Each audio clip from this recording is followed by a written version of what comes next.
आज मैं आया हूँ एक ऑफिस रिलेटेड स्टोरी लेके आपके पास। बहुत ही उम्दा स्टोरी है, एंजॉय करेंगे। अच्छा, एक्चुअल है, कोई इसमें बकचोदी इतनी ज़्यादा नहीं है। एक्चुअल है, मैं आपको स्टोरी बताता हूँ, छोटी सी शॉर्ट स्टोरी है, मज़ा आएगा, सुनना ज़रूर, ज़्यादा नहीं। अच्छा, स्टोरी कुछ ऐसी है कि मैं एक प्राइवेट ऑफिस में काम करता हूँ। वहाँ पे हैं एक शकील साहब, ठीक है, जो मेरे कुलीग हैं और मुझसे छोटे हैं। और एक है रफ़ीक साहब। रफ़ीक साहब जो हैं हमारी कंपनी में नए CFO आए हैं। अच्छा, जो रफ़ीक साहब हैं उनकी अलग ही बकचोदियाँ हैं, उनको हर चीज़ की एक्सप्लेनेशन चाहिए, हर चीज़ का प्रूफ चाहिए। उसके बगैर वो ट्रांजैक्शन को क्लियर होने ही नहीं देते। अच्छा, जो हमारे शकील साहब है ना, शकील साहब की ये आदत है कि उनकी बकचोदियाँ ख़त्म नहीं होती।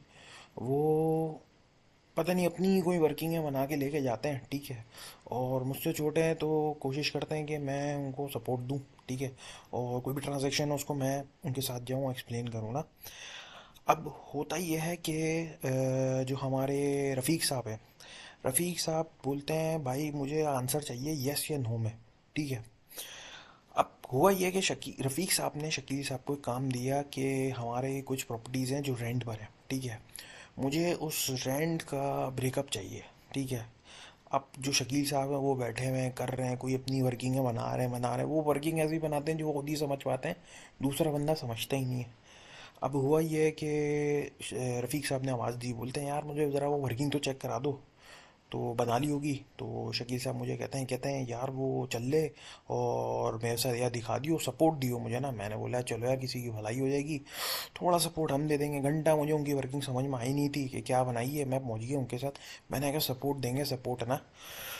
तो बस मैं वो पहुंचे हैं वहाँ पे, अपना वर्किंग दिखाना शुरू करी तो उन्होंने जो वर्किंग बनाई थी, उन्होंने बोला यार ये बताओ कि जो तुमने वर्किंग बनाई है उससे क्या मुझे रेंटल पार्टीज की इनकम का अंदाज़ा हो पा रहा है या नहीं हो पा रहा। तो शकील साहब बोलते हैं सर आप मेरी वर्किंग तो देखें।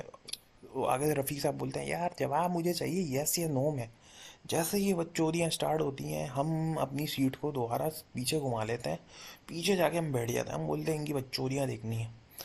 तो होता ही है, अल्टीमेटली रफ़ीक साहब जो हैं वो अपने पर्चों के साथ वापस आते हैं और कहते हैं यार तू तो आया ही नहीं। मैंने कहा बे भोंसड़ी के, तुम उधर गए हो, तुम लोग की अलग ही बकचोदियाँ चल रही हैं वहाँ पे। तुम जा रहे हो, वो ऐसा श्रेडर मशीन होती है ना, हमने देखा होगा, जो पेपर को श्रेड कर देती है। मैंने कहा भोंसड़ी के, तुम्हारी वर्किंग तुम लेके गए उधर, तुमने श्रेडर मशीन में डाली कि वो पास हो जाए, ठीक है। रफ़ीक साहब ने तुम्हारी वो श्रेडर मशीन रिवर्स में चला के तुम्हारे ही पीछे डाल ली वो। अब मैंने कहा भोंसड़ी के, तुम तो ले रहे थे, हम भी श्रेडर मशीन से पेपर लें। हमने बोला हम तो वहीं से सीट घुमाएं, वापस अपना गलती हो गई पीछे। जाओ बेटा बैठो, दोबारा वर्किंग बनाओ जो उनको चाहिए, और यस नो में वर्किंग बना के लेके जाना। तो ये कुछ बकचोदियाँ हैं जो ऑफिस में चलती है, ऐसी ही कुछ बकचोदियाँ मैं शेयर करता रहूँगा, क्योंकि हमारे ऑफिस में बकचोदियाँ चलती ही रहती हैं यार। मज़ा आए तो बताना, कमेंट करना, और भी फनी बकचोदियाँ लेके आऊँगा।